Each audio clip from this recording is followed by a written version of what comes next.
Hello, my name's Tanya. Like you said earlier, in a room at the beginning when you were the only African-American woman in the room and you kind of had to shut yourself up because you didn't want to be known as like that sassy girl. As a Latina woman who blogs and such, how would you recommend someone that does their own content not be known as kind of that like, oh, that Latina girl that's like batshit cray, and be more accepted into the community kind of? I don't know how to word it well, I guess. Yeah, the interesting thing is if you have opinions on all sorts of things, that sort of takes care of itself, especially in the blogosphere space. If you have opinions on different things, you're going to have different opinions. And it's very different than being in a room where the only people having a point of contact probably with a person of color are the people in that room, okay? So if you have opinions and you have strong opinions about something, do not censor yourself. I have learned as I've gotten older not to censor myself. It does no one any good. I have learned to make my opinion palatable, but I am not going to censor my opinion. I am not going to quiet myself. So especially in the blogosphere, I would hope you would not censor yourself. I would hope that you would be able to speak freely and speak from your heart and speak from your lived experience as a Latina. And some people are not going to like it, and they're going to let you know that we don't like what you just said. And either you're going to go, you're an idiot, or that's a great point, let me think about this some more, and then speak your opinion even louder after you've considered. Exactly what I needed to hear.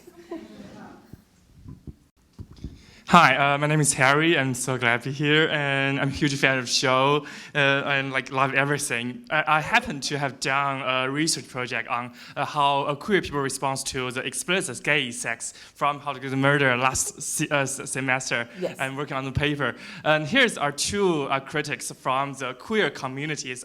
I want here to share with everybody and want your opinion on it. Like, they want to know how to push the boundary, push the envelope further. The first boundary is about the beauty ideal. So we see like Connor, we see Olive, but they're like super hot, like a model kind of shape. Yeah. And another part is heteronormative. So because I love like Connor in the first season, even though he was like manipulative in a way, but like hypersexual or even like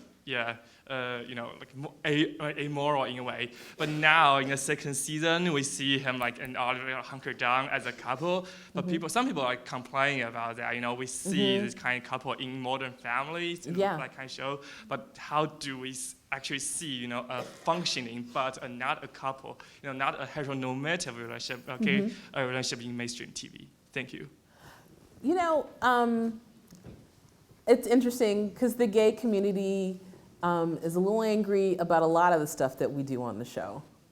And it's kind of almost like being a black person being angry about everything we do with the black people on a show. We can't do everything for everybody. We are telling the stories that we are interested in telling right now.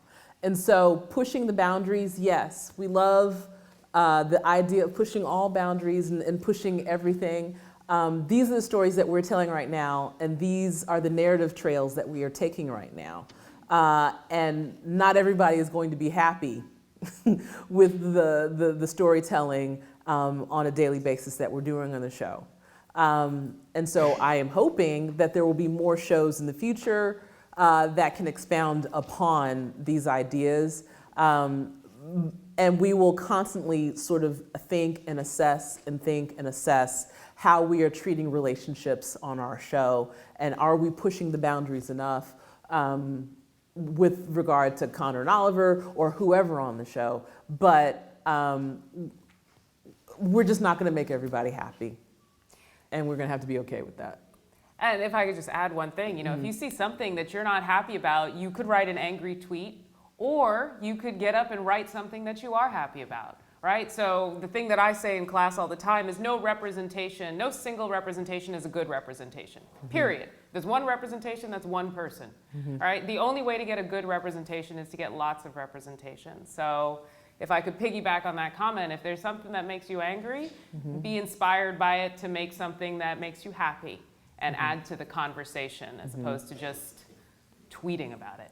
Because we talked about the fact that the barriers to entry are very low right now. We have many platforms. Yes, network television is a very large behemoth. Cable television is a behemoth.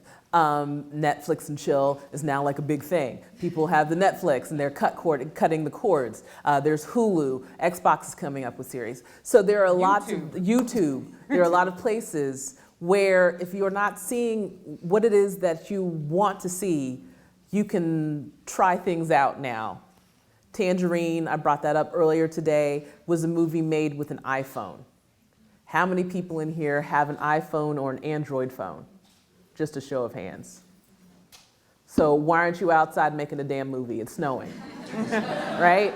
So yes, the reach and the expanse of a network television show is much larger than perhaps a YouTube audience in some respects. In some respects it is not, because there are some YouTube stars that are pulling in bigger numbers than the CW, if you think about it.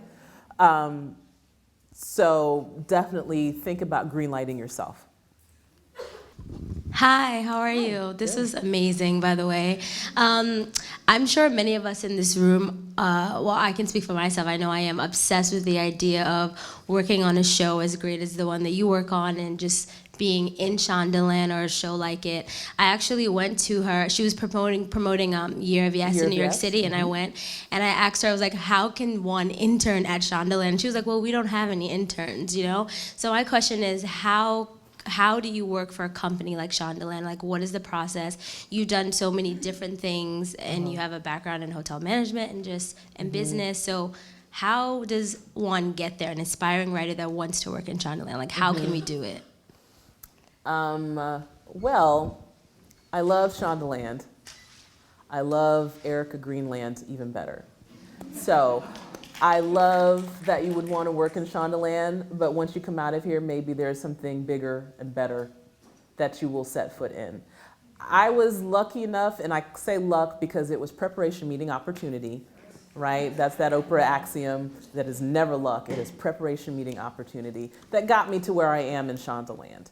I was a procedural chick on a show for 6 seasons, so I got that procedural muscle built up. I also happened to be a woman and a woman of color in procedural land, and so when I came out of there as a fully formed writer individual as the mid-level writer, it was like, oh, we love procedural people because they are able to sort of think of things like a mathematician. There's a math to doing procedural shows. So I think that was sort of the strength that I brought with me into this particular show, where not only are there serialized elements, but then there are also procedural elements. So I think that's where that sort of came in. On any show, there are different avenues to get in. I did writing programs, so I did the Warner Brothers Writers Workshop. That's how I made the transition from writer in my off time to becoming a paid writer. There's also the Disney Fellowship. NBC Universal has a writing fellowship as well. You can work as an assistant. You can also work as a PA on a show. So we've had certain people come in and they work as production PAs, and then they work their way over into the office. And then they hear that there's an opening in the writing staff for a writer's PA. And they're like, hey, I would love to be your writer's PA. And they move their way over there. And then, oh my goodness, the writing assistant is finally being given a script and is moving up and becoming a baby writer. Hey, I would love to become a writer's assistant. So it's finding whatever door is open and kicking that mofo down. However you can get in is how you can get in. So if you are cousins with the Wayans brothers, you better spend this summer figuring out how to get on a movie set or how to get on a television series in Syracuse. If it's working at a news station, whatever it is, get that experience, listen out, tell people what you are trying to do as you move along. Tell them what you are trying to do. Hi, I'm this PA, but guess what? I'm a writer. Hi, I'm this PA, but I'm trying to be a director. Hi, I am this page at NBC, but I'm trying to do X. And if you tell enough people who you are, eventually, oh, that's right, Sister Girl said that she wanted to be this. I understand that there is an opening here. And then that's how it happens. It's a relationship business. So continue to sort of just, number one, announce who you are, and even if you're not getting paid for it, and then, hey, who else do you think I should talk to? And then you just keep opening those doors until eventually a door is going to slip open for you. It took me 7 years, to become a paid writer. 7 years from when I decided, oh, maybe I want to get into this creative side of entertainment. So, but along that time period, I was a writer the whole time.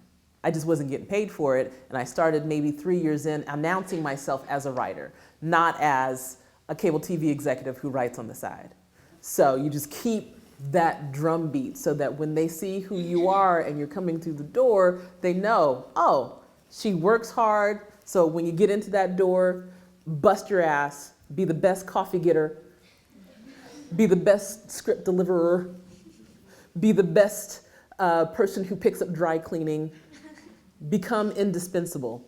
And along the way, they will see that you have a strong and a tough work ethic, and then more doors will be open to you.